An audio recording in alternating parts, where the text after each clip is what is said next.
अब जो उसमें झूठ और फरेब है, जो मैं आप सबसे चाहता हूं कि चौराहे चौराहे पे, सड़क पे जो भी लोग मिले, वो किसी पार्टी का हो, किसी सोच का हो, उससे ये पूछे कि क्या ये बात गलत है और सच है, तो फिर इस पे क्यों नहीं कोई देश बोला। आपने 14 मई 1954 को एक प्रस्ताव पास करा करके उसको संविधान में जोड़ दिया। यहां तक भी मैं उस झूठ मक्कारी को एक्सेप्ट करने के लिए तैयार हूं।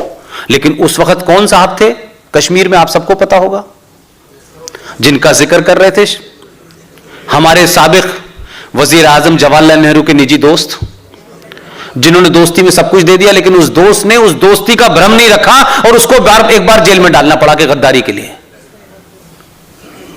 उस वक्त उन्होंने कहा कि आप भारत के प्राइम मिनिस्टर होंगे तो मैं क्यों नहीं होऊंगा, मैं भी प्राइम मिनिस्टर होऊंगा। तो उनका आप भी प्राइम मिनिस्टर हो जाइए, हमारा संविधान लोग आप वो भी कर लीजिए, हम 5 साल के नहीं हम 6 साल की असेंबली करेंगे, अच्छा ये भी कर लीजिए। जो मेरे लिए तफशीशनाक बात है, जो चिंता की बात है, मैं उस सोच को बता रहा हूं कि जिस कश्मीर को आज आप देख रहे हैं, कश्मीर शुद्ध रूप से एंटी हिंदू समस्या है। कोई लाग लपेट नहीं है इसके अंदर, कोई जमहूरियत का चक्कर नहीं है, कोई हिंदुस्तानियत का चक्कर नहीं है। हिंदुस्तान की एंटी करना, हिंदुस्तान के विरुद्ध सिर्फ इतना ही मतलब है कि वहां हिंदू मेजॉरिटी न हो पाए। आपने क्या किया 14 मई 1954 को, जब जवाहरलाल नेहरू से कहा गया कि आप हमें ये ताकत दे दीजिए, वो 35A दिलवा दिया उन्होंने।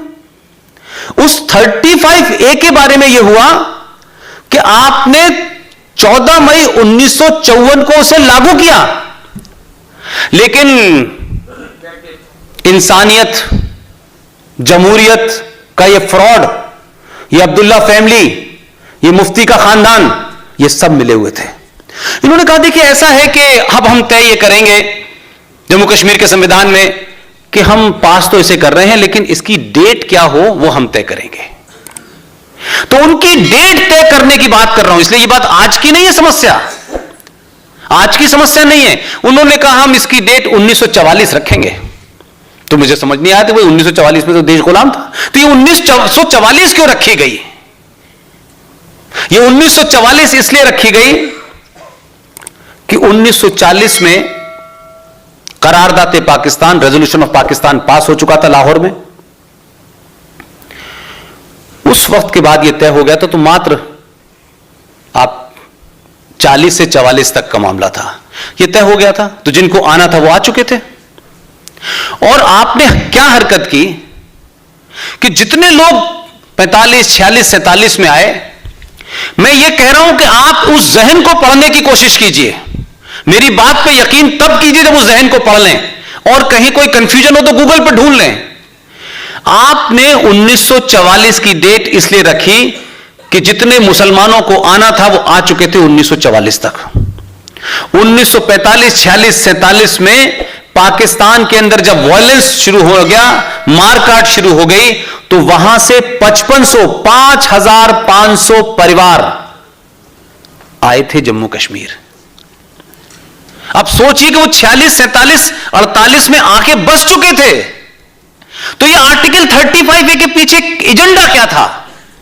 एजेंडा ये था कि भाई हमने 35A तो ले लिया और फिर जम्मू कश्मीर में कहा कि हम इसको 1944 से लागू करेंगे। तो आपने क्या हरकत की कि इसका मतलब आपकी उस वक्त भी यही निगाह थी और यही सोच थी। 1945, 46, 47 के बाद में जो लोग आए वो 110% हिंदू थे, वो 5500 परिवार हिंदू थे। आपने उनको नागरिकता न मिले इसके लिए 1944 की डेट रखी, जिनकी गिनती आज 7.5 लाख है। आजाद भारत में और दुनिया के सबसे बड़े लोकतंत्र को, जहां हमें इस बात का गर्व होता है कि हम दुनिया के सबसे बड़े लोकतंत्र हैं, तो इस देश के हर कॉन्शियस सिटीजन को, हर समझदार आदमी को इस बात के लिए शर्म भी आनी चाहिए कि इसी देश के अंदर हमारी सरकारों ने 7.5 लाख लोग उस देश में नागरिक ही नहीं है। वो 7.5 लाख लोग पिछले 70 साल से जम्मू कश्मीर की सड़कों पे, गलियों में कुत्ते बिल्ली की जिंदगी जी रहे हैं। 7.5 लाख लोगों को आपने नागरिकता नहीं दी, इसलिए वो जम्मू कश्मीर के नागरिक नहीं है, जमीन नहीं खरीद सकते, कारोबार नहीं कर सकते, नौकरी नहीं कर सकते, राज्य की किसी स्कीम का फायदा उन्हें जम्मू कश्मीर में ना विधानसभा में वोट दे सकते, ना पंचायत में वोट दे सकते, वो लोकसभा में वोट दे सकते हैं। उसके लिए कोई पैकेज की घोषणा नहीं होती। उसके लिए कश्मीरियत जमहूरियत का नारा देने वाली मुफ्ती मोहम्मद से को मैंने रोते नहीं देखा। ये तो कहती है पंडित हमारे भाई हैं, मैं उनकी गोद में खेली हूं, ये तो वो कहती है 4 बार, लेकिन वो ये नहीं कहती कि मेरी वजह से ये तमाम 7.5 लाख लोग, वो जो सन 1954 में आपने किया, वो आज तक नागरिक नहीं है। कोई पूरे देश में लिबरल को, किसी मॉडरेट को, तमाम विचारधाराओं के लोग हैं, सेकुलर, नॉन सेकुलर, सोशलिस्ट, इतनी बातों के ऊपर कि लड़की को क्या कपड़े पहनने चाहिए, कैसा मेकअप करना चाहिए, इस पे तो शरद यादव को चिंता है, लेकिन इन लोगों पे चिंता नहीं है, देश को चिंता नहीं है। जगह जगह प्रदर्शन नहीं होते, जगह जगह कोई हंगामा नहीं होता, लिहाजा वो आज भी इसी जिंदगी में जी रहे हैं। कौन जिम्मेदार है इसके लिए? संवैधानिक तौर पे आपने माना, सामाजिक तौर पे आप चुप रहे। उसकी वजह यह हो रही है कि आर्टिकल 35A सिर्फ किसी की नागरिकता लेने देने का इशू नहीं है। आपने जम्मू कश्मीर के लोगों को, मुसलमानों को इस बात का अधिकार दे दिया है कि यह राज्य आपका है, आप ही तय करें यहां की नागरिकता। और इसीलिए वहां आतंकवाद पूरी तरीके से सरकारों की देखरेख में, व्यवस्था की देखरेख में पल रहा है, पनप रहा है। इसलिए वो 16 जो घूमते रहते हैं ना, टोपी लगा करके, कोई गोल लगाता है, कोई लंबी लगाता है, कोई बैंत लेके चलता है, कोई डंडा लेके चलता है, वो 16 मक्कार हुर्रियत कॉन्फ्रेंस के लोगों को भारत सरकार 100 करोड़ रुपया सालाना देती है, उठने बैठने, चलने फिरने, दवा, दारू, पेट्रोल, सबके लिए। पूछा क्यों नहीं पूछा आपने कि भाई आपके मेरे टैक्स का पैसा जाता है, और इस टैक्स के पैसे से कौन लोग पल रहे हैं? जो भारत को तोड़ रहे हैं, जो भारत में खुलेआम कहते हैं कि हम भारत के आईन यानी कॉन्स्टिट्यूशन को नहीं मानते, हम भारत की अदलिया को नहीं मानते, अदालत को नहीं मानते, हम वो लोग इस देश में खुलेआम घूम रहे हैं। जो पूरा जम्मू कश्मीर है उसमें सिर्फ एक 15% का इलाका है जिसे वैली कहते हैं। उस 15% इलाके में मात्र 7% पॉपुलेशन रहती है, और वो 93% पॉपुलेशन पर राज कर रही है, तब भी कहते हैं कि हमें आजादी चाहिए, हमें जमहूरियत चाहिए, और कोई काम नहीं करते उनका। पूरे देश में लगा लीजिए हिस्सा, पूरे देश के जीडीपी में कंट्रीब्यूशन क्या है? 0।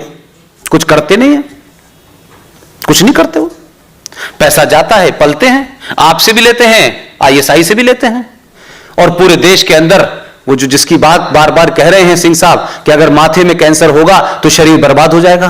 35A के खिलाफ मैं इसलिए हूं, 35A की लड़ाई मैं इसलिए लड़ रहा था कि पूरा देश इसको लड़े कि अगर 35A जिस दिन हट जाएगी, मैं कहता हूं ये कैंसर 100% समाप्त हो जाएगा। ये जो एक्सक्लूसिव बनाया है आपने, संवैधानिक तौर पे उन्होंने आतंकवादी आपने बना दिया है उनको। संवैधानिक तौर पे आपने कहा है कि आप जो दिल चाहे करें, हम कुछ नहीं करेंगे। यह खतरनाक है। आर्टिकल 35A के हटने से कुछ लोगों को नागरिकता मिल जाएगी, यह महत्व नहीं है। आर्टिकल 35A हटने से जो जम्मू कश्मीर के अंदर मोनोपोली बना रखी है, इस्लामिक स्टेट बना रखा है, उसको टूटने की शुरुआत होगी। 4 साल हो गए, जहां से मैंने बात शुरू की थी वहीं आ गया मैं। 4.5 साल हो गए हैं इस सरकार को नहीं, हमारी पिटीशन को डाले हुए। सुप्रीम कोर्ट ने कई डेट दी, 10, 15, 20 डेट दी, हम लोग थक गए। हम तो गरीब लोग हैं भाई, हमारे पास तो जिंदगी जीने भर का भी पैसे नहीं है, तब भी हमने वकील करके रखा हुआ है। अब उन्होंने कहा कि नहीं, हमने आपको काफी कष्ट दे दिया है, अब क्यों आप आने की जहमत करते हैं, हम चैम्बर में बैठ के तय करेंगे। अब चैम्बर में बैठ के तय नहीं हो पा रहा है, इसलिए मैंने कहा कि इस देश में जुडिशरी को कमाल की जुडिशरी है कि भाई वो कहती है कि 5वें फ्लोर पे आप घोंसला न रखें क्योंकि 4थे फ्लोर वाले आदमी को परेशानी हो रही है। यह सुप्रीम कोर्ट की बेंच फैसला देती है, लेकिन 35A पे 4 साल से फैसला नहीं दे रही क्योंकि उसमें कोई आर्गुमेंट हो नहीं है, उसमें कोई इफ एंड बट है ही नहीं। हमने तो इतना ही चैलेंज किया है कि क्या भारत का राष्ट्रपति कोई ऑर्डर देगा वो संविधान का हिस्सा बन सकता है, और अगर बन सकता है तो इंतजार कीजिए सैयद हामिद अंसारी का, तो वो देगा ऑर्डर आपको, बनाइए उसको भी कानून। तो इस पे तो एग्री करते हैं कि नहीं बन सकता, तो नहीं बन सकता तो खत्म करें, और अगर बनाना है तो देश की सरकार को कहें कि इसे दोनों सदनों से पास करा दें। लेकिन लटकाए, इसके लिए टाइम नहीं है। चिड़िया कहां बैठेगी, घोंसला कहां लगेगा, महाकाल पे पानी कितना चढ़ेगा, तई हांडी की लंबाई कितनी होगी, इसके लिए पूरा टाइम है उनके पास। मैं कह रहा हूं कि जो बात मैंने कहा कि सरकारों पे दबाव बना के रखिएगा,